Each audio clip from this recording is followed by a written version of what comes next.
Halo, jumpa lagi bersama saya. Kali ini saya mau mengajak Anda untuk membaca kitab Kisah Para Rasul bab 5 ayat 27 sampai 30 dengan nalar akal sehat. Nah, kita buka uh, teks dari Kisah Para Rasul ini.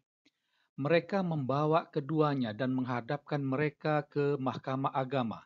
Imam besar mulai menanyai mereka. Katanya, dengan keras kami melarang kamu mengajar dalam nama itu, namun ternyata kamu telah memenuhi Yerusalem dengan ajaranmu, dan kamu hendak menanggungkan darah orang itu kepada kami. Tetapi Petrus dan rasul-rasul itu menjawab katanya, kita harus lebih taat kepada Allah daripada kepada manusia. Allah nenek moyang kita telah membangkitkan Yesus yang kamu gantung pada kayu salib dan kamu bunuh.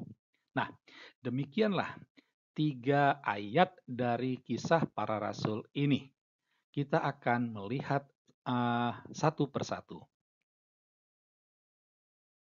Nah, yang pertama yang menarik dari ayat 27 ini, ada 3 kata ganti mereka, ya.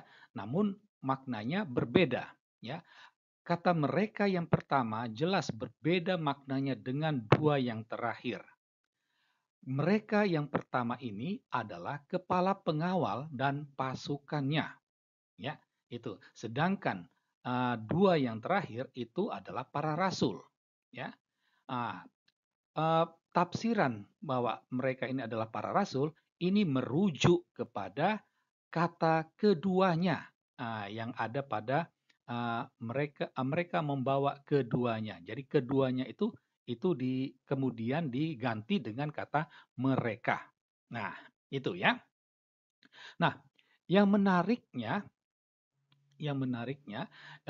bahwa kedua, ya, siapa yang dimaksud dengan kedua itu? Nah, kata kedua ini merujuk kepada Petrus dan Yohanes. Ini kalau kita membaca bab 4. Ya, kalau kita membaca bab 4, di sana kita menemukan bahwa kedua rasul yang dimaksud ini adalah Petrus dan Yohanes. Nah, yang menarik adalah bahwa teks ini mengingatkan kita akan kisah pengadilan Yesus. Jadi dulu juga Yesus ditangkap dan dihadapkan ke mahkamah agama berhadapan dengan imam besar. Di sanalah terjadi proses pengadilan yang tidak adil. Nah, berikut kita akan melihat ayat 28, ya. Ayat 28, di sana tertulis, ya, kata imam besar, dengan keras kami melarang kamu mengajar dalam nama itu, dan seterusnya. Nah, ada 2 kata yang menarik di sini, yaitu nama dan orang. Nah, kedua kata ini ditulis dengan mengawali dengan huruf kapital. Nah, siapa yang dimaksud dengan nama itu atau orang itu? Sangat jelaslah bahwa nama atau orang itu merujuk kepada Yesus. Jadi, para murid ini mengajar dalam nama Yesus, ya. Eh, dan orang Yahudi tidak menanggung darah Yesus itu, ya. Nah, ya, apa yang dimaksud dengan ajaranmu? Ya, yang dimaksud dengan ajaranmu di sini adalah kematian dan kebangkitan Yesus. Nah, jadi para murid waktu itu mengajar tentang kematian dan kebangkitan Yesus, memenuhi Yerusalem dengan ajaran ini. Kematian dan kebangkitan Yesus ini merupakan penebusan dosa umat manusia. Jadi bukan hanya para pengikut Yesus, tetapi semua umat manusia, termasuk orang Yahudi yang telah menyalibkan Yesus. Jadi ini menjadi warta, ini menjadi pengajaran para rasul waktu itu.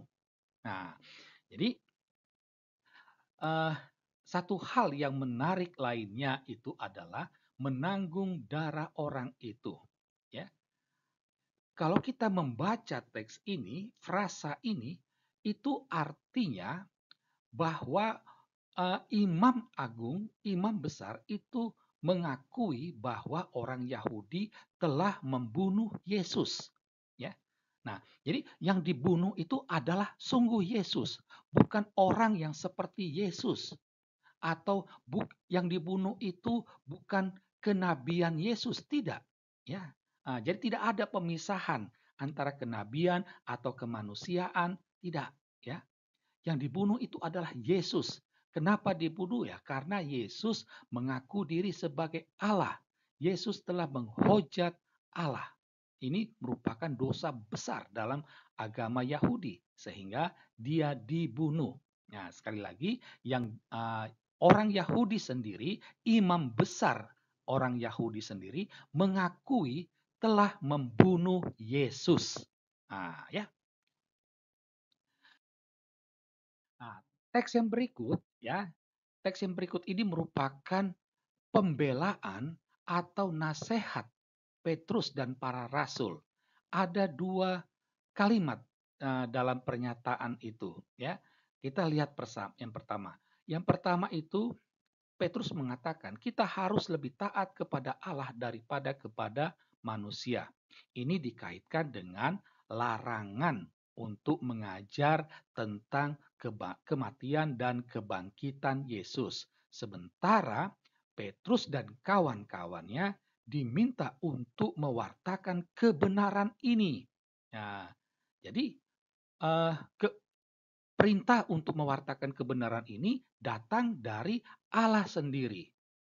Dari sinilah lahir bahwa kita harus lebih taat kepada Allah daripada kepada manusia. Ya, ingat, lebih taat daripada. Jadi bukan hanya taat kepada Allah dan mengabaikan manusia, tidak ya. Nah, itu yang menariknya.